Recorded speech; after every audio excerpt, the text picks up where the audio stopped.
Très chère communauté, très chers fidèles et Shavuot, c'est un plaisir pour moi de vous rejoindre pour cet exposé. Et tout d'abord, j'aimerais remercier ici chaleureusement Monsieur Montel qui m'a invité à prendre la parole dans ce ciné-club. Et je suis confus de ne pas être parmi vous puisque comme vous le savez, il a été repoussé. C'est un plaisir donc pour moi d'intervenir. Et je remercie donc toute l'équipe du bureau, remercie également la famille Bensoussan qui je suis certain ce soir est aux manettes pour la diffusion de ce film et puis de cette vidéo, particulièrement à Joël Dan que si Dieu veut, Bezrat Hashem par ce mérite, il puisse très rapidement nous annoncer de très bonnes nouvelles cette année. Très chers amis, je serai bref et j'essaierai cet exercice périlleux que m'a confié Monsieur Montel, à savoir vous faire un exposé sur la justice d'après la Torah. Eh bien, tout d'abord, vous parlez de ce verset où il est écrit « Shoftim veshotrim » dans la Torah, dans la paracha de Shoftim. « Shoftim veshotrim titen lecha bechol shearecha » Tu mettras des juges et des policiers dans toutes tes demeures.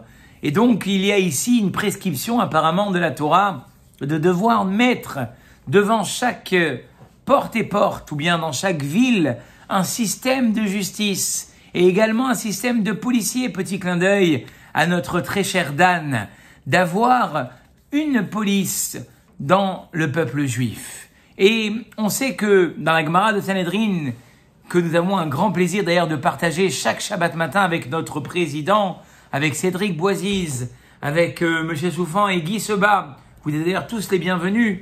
Nous traitons justement du Talmud qui parle de la justice.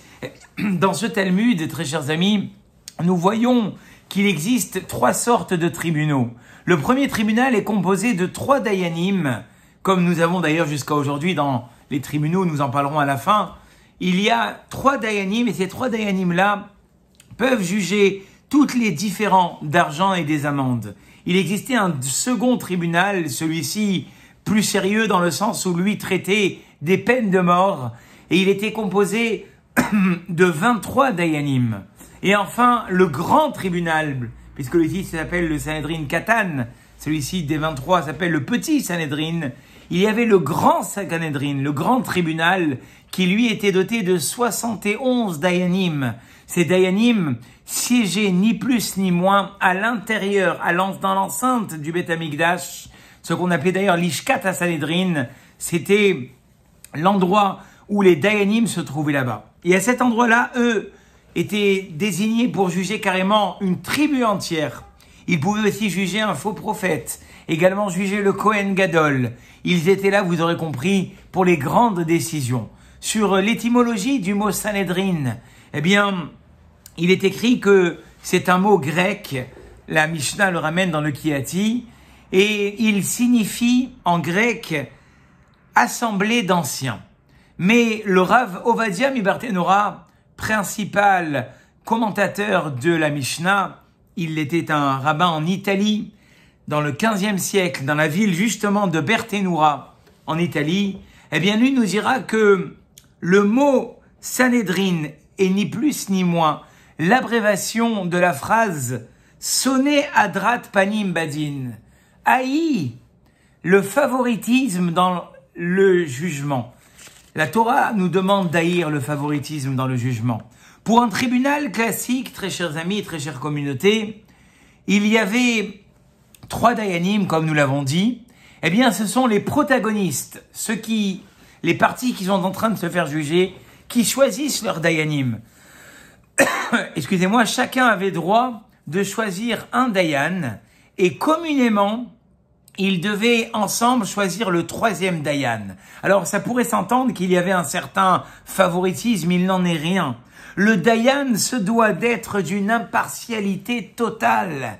Et c'est sur cela d'ailleurs que la Torah nous dira « L'otikar shochad » ne prend pas de pot de vin, car les pots de vin pourraient rendre aveugles les sages et pourraient faire disparaître la parole des justes. De même, la Torah nous demande Tzedek, tzedek, tirdof. La justice, tu courras après la justice.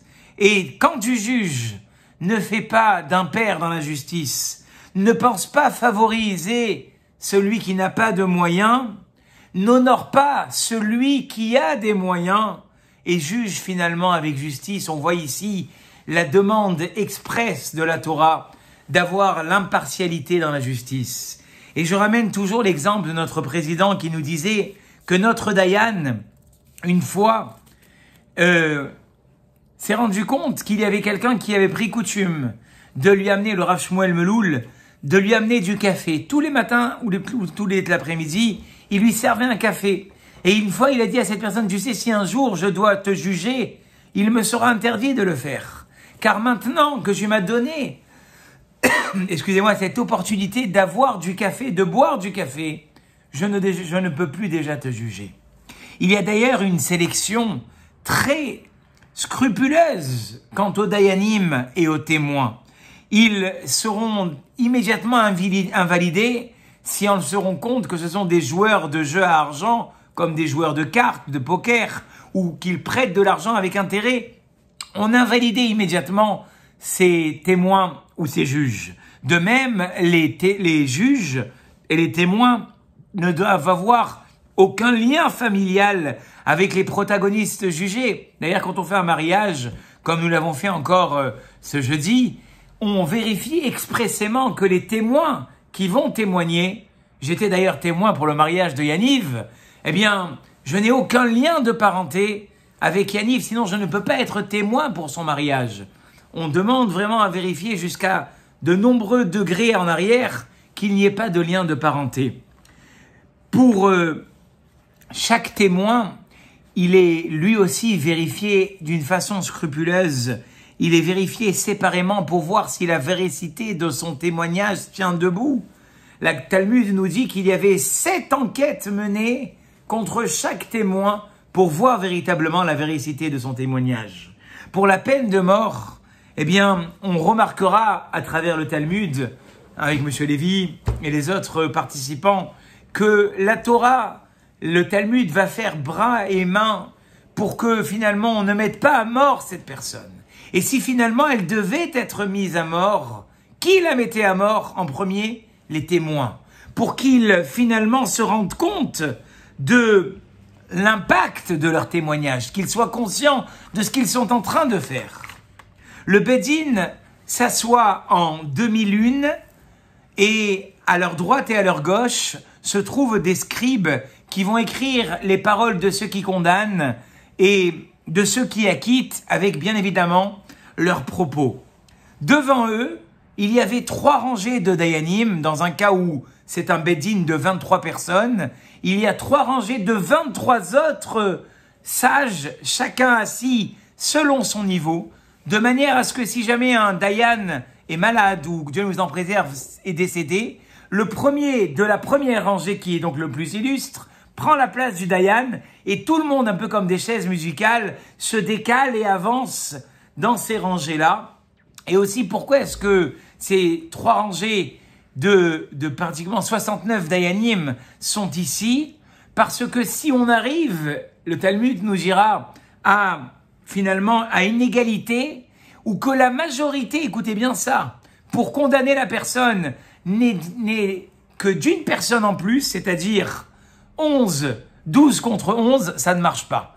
Pour qu'il y ait une vraie majorité, nous dira le Talmud, il fallait qu'il y ait 2 de plus. 13 contre 11. Mais imaginons-nous que ces 13 contre 11, eh bien, sont 12 contre 11 de nouveau. Alors on en rajoute encore 2 de plus, et ça peut aller même jusqu'à 69 pour arriver finalement à une majorité remarquable et équitable. Enfin, je terminerai cet exposé en vous disant que jusqu'à aujourd'hui, les bâtés d'inim existent et qu'il est recommandé, voire obligatoire, avant d'aller dans des tribunaux qui ne sont pas juifs, de se rendre devant le dayan et d'essayer justement de pouvoir régler les choses devant le dayan. Ce n'est que si le dayan n'est pas arrivé à régler les choses. Les dayanim, en général aujourd'hui, le beddin d'aujourd'hui, c'est 3 dayanim. S'ils ne sont pas arrivés à régler les choses, alors à ce moment-là, on va les rediriger vers les tribunaux qui nous sont